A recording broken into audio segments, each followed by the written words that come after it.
We are joined right now by the president of the UFC. UFC 187 is coming up Saturday night. Johnson v. Cormier, Saturday, 10 p.m. Eastern on pay-per-view. Dana White back in the jungle. Dana, how are you? What's up, buddy? What's up, Dana? How are you? How are you? Good, Dana. Good to talk to you. You've got two title fights, Dana, Saturday. Let's start with Anthony Johnson, Daniel Cormier. Johnson had that ridiculous knockout of Alexander Gustafsson back in January. So right now, how good can he be?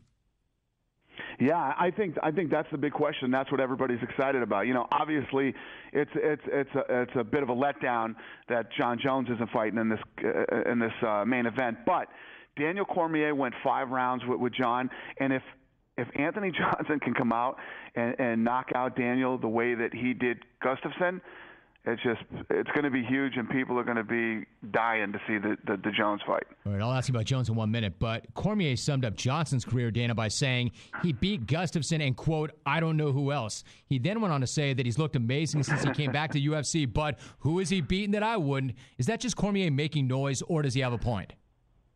No, I mean, listen, he can downplay the Gustafsson thing, but knocking him out in the first round is a big deal.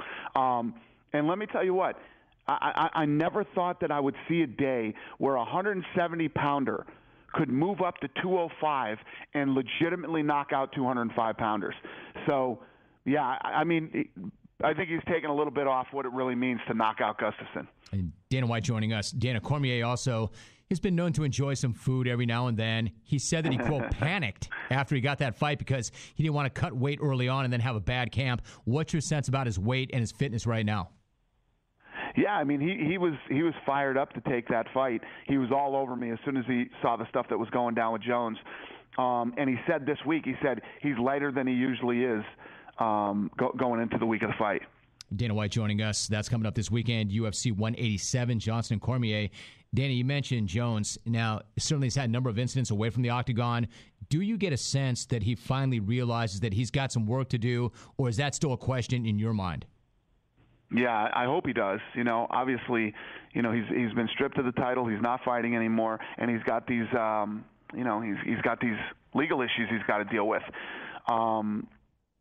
Once he gets through those, you know, he's either going to end up with a felony or jail time, or a felony and jail time. So I don't know how this thing's going to play out. We'll see how it goes, and you know, this Saturday's real important for us. Right. In terms of the decision to strip him, was that an easy call for you? Was that a no-brainer, or was it more difficult than that to make?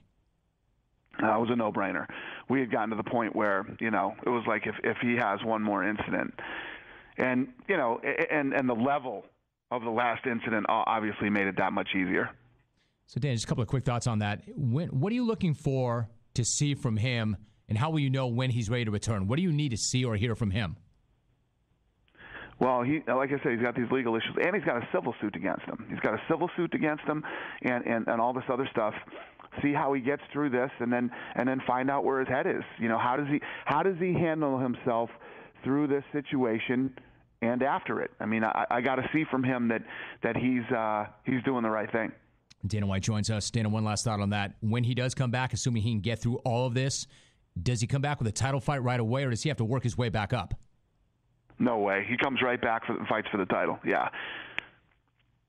Dana White joining us. Yeah, go ahead. You know, he hasn't had the time that Anderson Silva's had, but he's the most dominant champion. And if you look at the murderer's row of the 205-pound division that he went through, and he just went through it like a hot knife through butter. I mean, he's the man. So whenever he gets his stuff together, he'd come right back and fight for the title. Dana White joining us. Dana, you've also got Chris Weidman facing Vitor Belfort. Belfort's last 3 fights have been impressive, but he has not fought since November of 2013. Any idea what kind of a Belfort we'll see on Saturday night? Yeah, Vitor looks good. He looks like he's in great shape. I'm hearing from his camp that he's had a really good camp. No injuries, not even little nagging ones. He feels good. And then I talked to Matt Serra, Chris Weidman's coach, and he was telling me that Wiedman is an animal right now. He is going to smash Vitor Belfort, and I talked to Matt Serra. He got me all fired up for this fight. All right, so Wiedman is the undefeated middleweight champ, and he's got 2 wins over Anderson Silva, including that one where he broke his leg. But he recently said, quote, "I know there's no way Anderson Silva could ever beat me, but it still bothers me that it ended the way it did," end of quote. I mean, do you get the sense that Wiedman thinks that people do not give him the respect that he deserves? I think they do. I mean, the way that he knocked Anderson out the first time, and then obviously the leg break. I mean, and then he went in and beat Machida. And now, if he looks as impressive against Vitor Belfort, I mean, it's tough not to respect Chris Weidman and to be fighting defending his title, and he's still undefeated. So, the guy is an absolute stud. UFC 187 this weekend, pay-per-view. Dana, before I let you go, Ronda Rousey's got that new book out. She's on the cover of SI. It seems like she's got the entire world in the palm of her hand, but that's not the way Chris Cyborg sees it. Cyborg posted a Facebook rant, which included, among other things, that she feels sorry for Ronda. Quote, "You can tell she isn't happy with life. She's a world champion in the UFC, and at the same time has that grumpy face no matter what picture you see of her," end of quote. What's your reaction to Cyborg's reaction to Ronda? Who would you rather be, Cyborg or Ronda? Cyborg just always sounds like she's trying to get a fight with Ronda. All she has to do is make 135 pounds, and we got a fight. Do you think she will? I hope she does. I want that fight. Ronda wants that fight, and I think everybody else wants to see that fight. So supposedly, sometimes before this end of this year, she's supposed to cut down to 135 pounds. She will fight in Invicta, and if she fights that fight and wins, then Ronda will be next. So how do you think that goes? I mean, Ronda has gone right through everybody. She makes it look so easy. Those fights don't even last 10, 12, 15 seconds. If for some reason she gets down to 135 and that fight does happen, how do you think that would go? Yeah, I don't know. I mean, I think that's why the fight is so exciting. There's no denying that Cyborg is a beast, man. She's tough, and many people believe, including me, that Ronda's the best in the world and the best female fighter ever.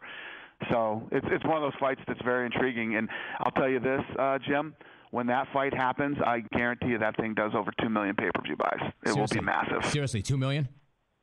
Yeah, definitely.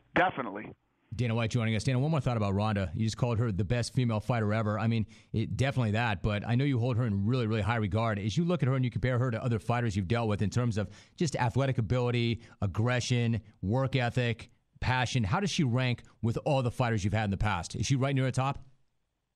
All of that, and include all of the things that she does outside the octagon. She turns nothing down, and she always says, "I'll fight on a week's notice if they call me," and she means it. She's the greatest athlete that I've ever worked with, period. I mean, I wish I had 10 Ronda Rouseys. Dana, quote, "the greatest athlete you've ever worked with." I mean, that's really high praise. What separates her from all the other great athletes that you've worked with? She's laser focused on her career and what she wants to do. None of these guys want to do PR. She'll do any PR you ask her to do. She'll even do PR to try to help sell somebody else's fight. We need her to do things, a lot of activation with sponsors. No problem. She's there. And then when she leaves, the sponsors call here and say she was unbelievable to work with. We want to work with her. I mean, that woman's making over $3 million a year in sponsorship. I mean, Dana, so you look at her, she's internationally famous now. She's wealthy. She's making a ton of money. Has she really not changed in that regard? Is she the exact same way now that she was prior to all this? Because it all happened so quickly. Yeah, actually, it's the exact opposite. The more rich and famous she becomes, the easier she is to work with. How do you explain that? I mean, it's always the other way around. How do you make sense of that? It's always the other way around. Always. So, I can't explain it. That's why I say she's, Joe Rogan said once, when you say, oh, she's one in a million or she's once in a generation, Joe Rogan says she's once in an ever. Once in ever. Once in a lifetime. UFC 187, Johnson v. Cormier, Saturday night, 10 p.m. Eastern, pay-per-view. UFC President Dana White joining us once again. Dana, great to have you back. Appreciate it as always. Thanks, buddy. Have a great day. You too, Dana. Have a great day. That's the amazing thing about Ronda Rousey, that she says no. She never says no. She says yes to everything. And he said the richer and more famous she gets, the better she is to deal with.